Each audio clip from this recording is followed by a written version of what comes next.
অনেকেই মনে করে প্রবাসীর বউরা মাসে মাসে শপিং করে, অনেক টাকা খরচ করে, আর ঈদ আসলে তো কথাই নাই, সবচেয়ে দামি ড্রেসটা মনে হয় প্রবাসীর বউরাই কিনে। কিন্তু আমি বলবো এটা সম্পূর্ণ ভুল ধারণা। আমি একজন প্রবাসীর বউ।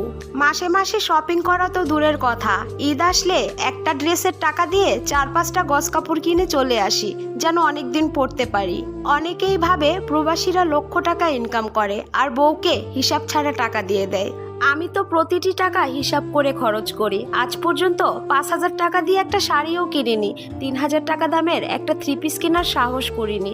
কারণ সংসারে এই ঋণ সেই ঋণ, এই ঝামেলা সেই ঝামেলা লেগেই থাকে। ওপর থেকে প্রবাসীর বউদের দেখে যতটা সুখী মনে হয়, আসলে তারা ততটা সুখী না।